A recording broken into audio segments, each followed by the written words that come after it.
नमस्कार दोस्तों, welcome to history page channel. आज हम बात करने वाले हैं इंडियन एयरफोर्स के बारे में। इंडियन एयरफोर्स एक जियोपॉलिटिकल प्रेशर से गुजर रही है।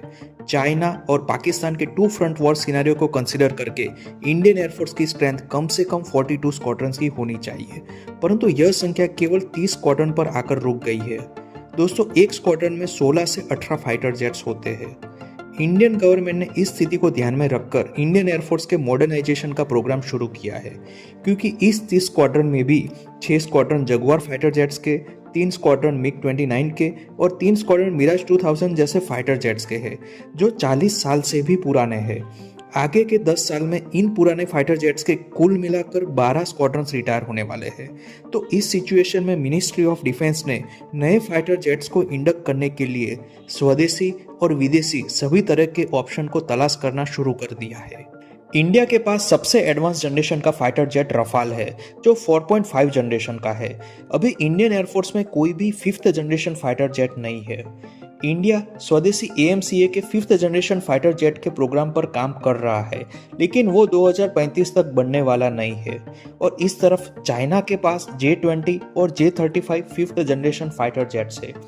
और अगले 5 साल में पाकिस्तान भी चाइना से J-35 जेट्स के 1 से 2 स्क्वाड्रन खरीद सकता है। इसलिए इंडियन एयरफोर्स इस थ्रेट को काउंटर करने के लिए कम से कम 3 से 4 squadron 5th generation fighter jet को अपने बेड़े में शामिल करने की बहुत जरूरत। याद रहे, चाइनीज एयरफोर्स के पास 66 स्क्वाड्रन और पाकिस्तान एयरफोर्स के पास 25 स्क्वाड्रन है, जो कंबाइंड वे में इंडियन एयरफोर्स से 3 गुना है। इसलिए इस सिचुएशन में मिनिस्ट्री ऑफ डिफेंस स्वदेशी और विदेशी सभी तरह के ऑप्शंस तलाश रही है, ताकि इंडियन एयरफोर्स की स्क्वाड्रन स्ट्रेंथ को बढ़ाया जाए। लेकिन इन सभी ऑप्शन में भी जियोपॉलिटिकल रिस्क छुपा है, जिसके बारे में आज हम चर्चा करेंगे। वीडियो में आगे बढ़ने से पहले आपसे एक विनती है कि हमारे चैनल को सब्सक्राइब जरूर करें। अगर 5th जनरेशन फाइटर जेट्स के ऑप्शन के बारे में बात करें तो वो USA का F-35 और रशिया का सुखोई 57 है। अब सबसे पहले हम F-35 के बारे में बात करते हैं। F-35 वर्ल्ड का सबसे एडवांस स्टील्थ फाइटर जेट है। यह विमान रेडार की पकड़ में नहीं आता है। करीब 1960 किलोमीटर पर आवर की स्पीड से यह 2200 किलोमीटर की रेंज तक मिशंस को परफॉर्म कर सकता है। यह plane air to surface missions जैसे कि enemy radar, military base, runway को डिस्ट्रक्ट कर सकता है, और एयर टू एयर मिशंस जैसे कि लॉन्ग रेंज से एनिमी फाइटर जेट्स, एवैक्स और बॉम्बर्स को आसानी से मार गिरा सकता है। यह प्लेन चाइना के J-20 और J-35 जेट्स के काउंटर में सबसे बेहतरीन है, और USA इन्हें इंडिया को बेचना भी चाहता है, लेकिन यह प्लान एक जियोपॉलिटिकल रिस्क के साथ आता है। F-35 के नेटवर्क और सॉफ्टवेयर का कंट्रोल USA के पास होता है। USA द्वारा इंडिया को इस प्लान के यूज पर काफी रिस्ट्रिक्शंस मिल सकते हैं, और USA पॉलिटिकल इवेंट्स के केस में इंडिया के लिए बहुत अनिश्चितता से भरा देश है। इसलिए इंडिया के लिए यह ऑप्शन एक बहुत बड़े जियोपॉलिटिकल रिस्क के साथ आता है। अब दूसरे ऑप्शन की बात करें तो यह रशिया का सुखोई 57 जेट है। यह जेट F-35 जितना स्टील्दी नहीं है, लेकिन वर्ल्ड के किसी भी 4.5 जनरेशन फाइटर जेट से यह स्टील्दी है। आप यह कह सकते हो कि यह रफाल से स्टील्दी फाइटर जेट है। इसके स्पेसिफिकेशन की बात करें तो यह जेट 2450 किलोमीटर पर आवर की स्पीड से 3500 किलोमीटर की रेंज देता है। स्टील्थ होने के कारण यह एनिमी रडार, रनवे, एयरबेस और मिलिट्री इंस्टॉलेशंस को आराम से निशाना बना सकता है। यह jet air to air long और क्लोज डॉग फाइट कर सकता है और किसी भी एनिमी फाइटर जेट को डिस्ट्रॉय कर सकता है। दरअसल रशिया ने इंडिया को इस जेट के लोकल मैन्युफैक्चरिंग का प्रस्ताव भी दिया है, और सुखोई 30 MKI की तरह इसको इंडिया में मैन्युफैक्चर करने के लिए HAL के पास फैसिलिटी भी अवेलेबल है। वैसे देखा जाए तो यह ऑप्शन इंडिया के लिए एकदम सही है, लेकिन इससे USA को काफी नाराजगी हो सकती है। USA इस डील पर काटसा सैंक्शंस लगा सकता है। इस सैंक्शन से इंडिया को USA द्वारा मिलने वाले मिलिट्री इक्विपमेंट्स जैसे अपाचे हेलीकॉप्टर, P-8 विमान और LCA तेजस के लिए F-404 और 414 इंजन की डील खतरे में आ सकती है, जो इंडिया के लिए भारी नुकसान है। अब तीसरे ऑप्शन की बात करते हैं, जो स्वदेशी है। इसमें LCA तेजस MK-1A, तेजस मार्क 2 और AMCA शामिल है।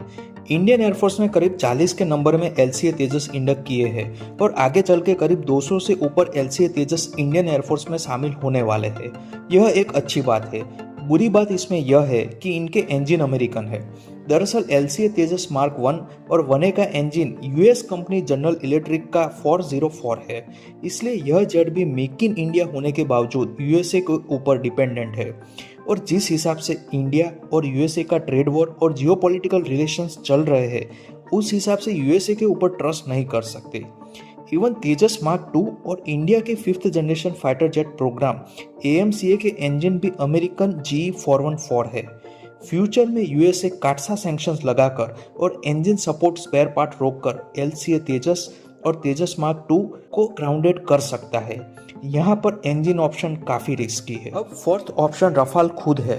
अभी इंडियन एयरफोर्स 114 रफाल जेट खरीदने के लिए विचार कर रही है, जिससे फ्यूचर में इंडिया 150 रफाल ऑपरेट कर सकेगा। वैसे यह जेट वर्ल्ड का one of the best 4.5 generation fighter jet है, लेकिन फ्रांस रशिया की तरह इसे इंडिया में मैन्युफैक्चर करने की फुल फ्रीडम देगा, वो डाउटफुल है।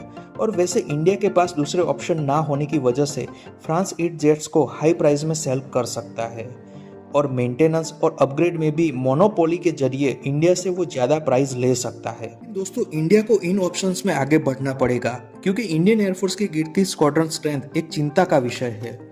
अब हम क्या ऑप्शन इंडिया के लिए फ्यूचर में बेनिफिशियल रह सकते हैं, उसके बारे में बात करते हैं। अगर इंडिया सुखोई 57 की डील S-400 की तरह काटसा से बचकर कर सकता है, तो वो इंडियन एयरफोर्स के लिए सबसे बेहतर ऑप्शन होगा, क्योंकि हमें कम से कम 4 से 5 5th जनरेशन फाइटर जेट की स्क्वाड्रन की रिक्वायरमेंट है। दूसरा, अगर इंडिया GE404 और GE414 की तरह समय पर कावेरी इंजन बना लेता है, तो LCA तेजस मार्क 1, मार्क 2 और AMCA के प्रोग्राम सेफ हो जाएंगे। इंडिया फ्रांस से M88 इंजन के लिए भी देख सकता है, जो अभी रफाल में लगते हैं, ताकि यूएसए LCA तेजस का प्रोग्राम सैबोटेज ना कर सके। तीसरा, रफाल डील। अगर इंडिया अपने शर्तों पर इंडिया में 114 रफाल जेट्स को मैन्युफैक्चर करने में फ्रांस को मना लेता है, तो यह डील बेस्ट है। वैसे इंडिया के लिए फ्रांस यूएसए से रिलायबल पार्टनर है, लेकिन हमें स्वदेशी टेक्नोलॉजी पर काम करना आवश्यक है। इंडिया को यह सुनिश्चित करना होगा कि 2040 तक इंडियन एयरफोर्स का हर fighter jet make in India हो, तभी IAF अभी चल रहे क्राइसिस से निकल पाएगी। तो दोस्तों, यह था इंडियन एयरफोर्स के ऊपर चल रहे जियोपॉलिटिकल प्रेशर का विश्लेषण। इस वीडियो को पूरा देखने के लिए धन्यवाद। ऐसे ही वीडियोस को देखने के लिए हमारे चैनल को सब्सक्राइब जरूर करें। बहुत बहुत धन्यवाद।